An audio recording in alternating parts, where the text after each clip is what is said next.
नमस्कार। चलिए आज बात करते हैं अंतर्राष्ट्रीय व्यापार की।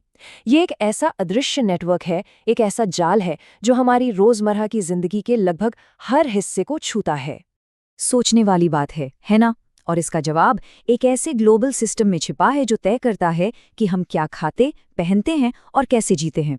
और देखिए, ये सिर्फ सामान का आना जाना नहीं है, इसमें तो सोच, संस्कृति और हाँ, ताकत का भी खेल है। अच्छा, जब भी हम व्यापार की बात करते हैं तो दिमाग में क्या आता है? यही बड़े बड़े जहाज, कंटेनर्स, विशाल बंदरगाह, है ना? लेकिन इस कहानी की शुरुआत यहाँ से नहीं हुई। इसकी जड़ें तो बहुत बहुत पुरानी और गहरी हैं। तो चलिए जरा समय में पीछे चलते हैं। आज जो ये इतनी बड़ी ग्लोबल इकॉनमी हमें दिखती है, वो कोई रातों रात नहीं बन गई। इसकी नींव रखी गई थी सबसे बेसिक इंसानी लेन देन पर। तो इस सफर का हमारा पहला पड़ाव है व्यापार का सबसे पुराना और सबसे सीधा तरीका, वस्तु विनिमय प्रणाली, यानी बार्टर सिस्टम। और ये कोई हजारों साल पुरानी भूली बिसरी बात नहीं है। ये तस्वीर देखिए, ये भारत के जोन मिल मेले की है और कमाल की बात ये है कि ये प्राचीन सिस्टम आज भी वहाँ जिंदा है। यहाँ अलग अलग समुदाय के लोग बिना पैसे का इस्तेमाल किए सीधे अपने सामान की अदला बदली करते हैं। तो ये सिस्टम काम कैसे करता था? कॉन्सेप्ट तो बिल्कुल सिंपल है। मान लीजिए कि एक कुम्हार है, उसे एक प्लम्बर की जरूरत है। अब ये ट्रेड तभी हो पाएगा जब उसे कोई ऐसा प्लम्बर मिले जिसे बदले में उस कुम्हार के बनाए हुए बर्तन चाहिए हों। इसी को कहते हैं जरूरतों का दोहरा संयोग।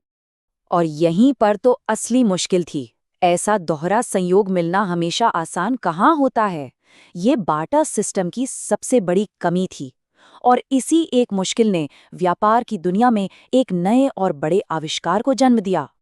तो अगला पड़ाव था करेंसी, यानी मुद्रा का आविष्कार और सिल्क रोड जैसे बड़े बड़े व्यापारिक रास्तों का बनना, जिसने व्यापार को छोटे छोटे गांवों की गलियों से निकालकर दुनिया के बड़े बाजारों तक पहुंचा दिया।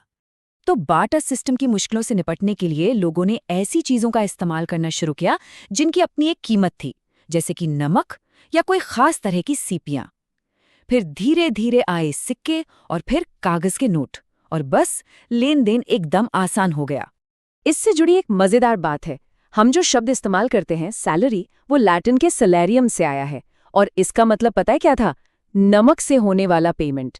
क्योंकि रोमन सैनिकों को कभी कभी उनके काम के बदले नमक मिलता था, जो उस जमाने में बहुत कीमती चीज हुआ करती थी। तो जैसे जैसे पैसा आया, व्यापार आसान हुआ और फिर बने सिल्क रोड जैसे बड़े बड़े नेटवर्क। सोचिए, 6000 किलोमीटर लंबा रास्ता जो चीन को सीधा रोम से जोड़ता था। इस रास्ते पर रेशम, मसाले और कीमती चीजों का व्यापार होता था। और फिर जब बड़े बड़े समुद्री जहाज बनने लगे, तब तो यूरोप और एशिया के बीच व्यापार और भी ज्यादा बढ़ गया। लेकिन व्यापार के इतिहास का हर पन्ना सुनहरा नहीं है। अब हम बात करेंगे एक ऐसे काले अध्याय की जिसने दुनिया पर एक ऐसा जख्म दिया जो आज भी दिखता है। 15वीं सदी के बाद जब अमेरिका की खोज हुई और यूरोप की ताकतें दुनिया भर में फैलने लगीं, तो व्यापार ने एक बहुत ही भयानक रूप ले लिया। ये था इंसानों का व्यापार, दास व्यापार। पुर्तगाल, डच और अंग्रेजों जैसी यूरोपीय ताकतों ने अफ्रीकी लोगों को पकड़कर जबरदस्ती अमेरिका भेजा, जहां उनसे बागानों में मजदूरी करवाई जाती थी। 200 से ज्यादा सालों तक ये क्रूरता चलती रही। और दुख की बात यह है कि उस दौर में ये व्यापार का एक बहुत मुनाफे वाला हिस्सा था। चलिए अब कहानी को आगे बढ़ाते हैं और पहुंचते हैं इंडस्ट्रियल रेवोल्यूशन, यानी औद्योगिक क्रांति के दौर में। ये वो समय था जिसने चीजों के बनने का तरीका और दुनिया भर में उनके व्यापार का तरीका, सब कुछ हमेशा के लिए बदल दिया। तो इंडस्ट्रियल रेवोल्यूशन से पहले क्या होता था? सीधे सीधे खेतीबाड़ी वाले देश अपना कच्चा माल देते थे और बदले में बना बनाया सामान लेते थे। लेकिन क्रांति के बाद पूरा खेल ही पलट गया। अब जो देश इंडस्ट्रियल बन गए थे, वो कच्चा माल सस्ते में मंगवाते, अपने कारखानों में उससे महंगा सामान बनाते और फिर उसे वापस उन्हीं देशों को बेचते थे।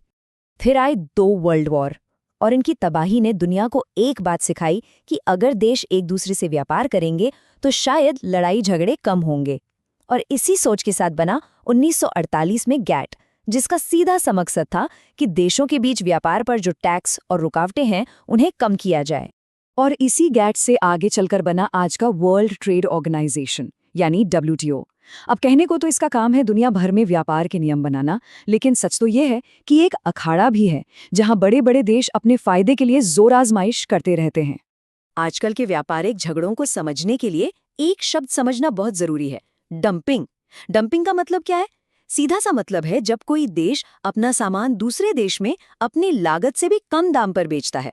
मकसद वहां के लोकल मार्केट को तबाह करके उस पर कब्जा करना। और ऐसे ही मामलों में WTO बीच में आता है। जैसे ये 2004 का मामला देखिए। भारत और थाईलैंड ने अमेरिका की शिकायत की कि अमेरिका उनके झींगे के एक्सपोर्ट पर गलत तरीके से एंटी डंपिंग टैक्स लगा रहा है। तो WTO ने क्या किया? उसने जांच के लिए एक पैनल बनाया। मतलब WTO का काम ऐसे झगड़ों को सुलझाना भी है। तो एक तरफ तो WTO के बड़े बड़े मकसद हैं, जैसे व्यापार के लिए नियम बनाना, उसे सबके लिए आसान और निष्पक्ष बनाना और झगड़े सुलझाना। लेकिन दूसरी तरफ इसकी आलोचना भी कम नहीं होती। लोग कहते हैं कि इसके नियम अमीर देशों को ज्यादा फायदा पहुंचाते हैं, जिससे गरीब और अमीर देशों के बीच का फासला और बढ़ जाता है। और ये भी इल्जाम है कि WTO को मजदूरों के हक और पर्यावरण की कोई खास चिंता नहीं है। तो इतिहास की इन सब बातों के बाद अब आते हैं आज पर। सवाल ये है कि इस पूरे सिस्टम का, इस पूरे खेल का हम पर, हमारी जिंदगी पर क्या असर होता है? देखिए, इंटरनेशनल ट्रेड ने बेशक हमें एक दूसरे से जोड़ा है, हमें बहुत फायदे भी दिए हैं, लेकिन ये भी सच है कि इसकी वजह से गैर बराबरी और शोषण जैसी बड़ी बड़ी चुनौतियां भी खड़ी हुई हैं।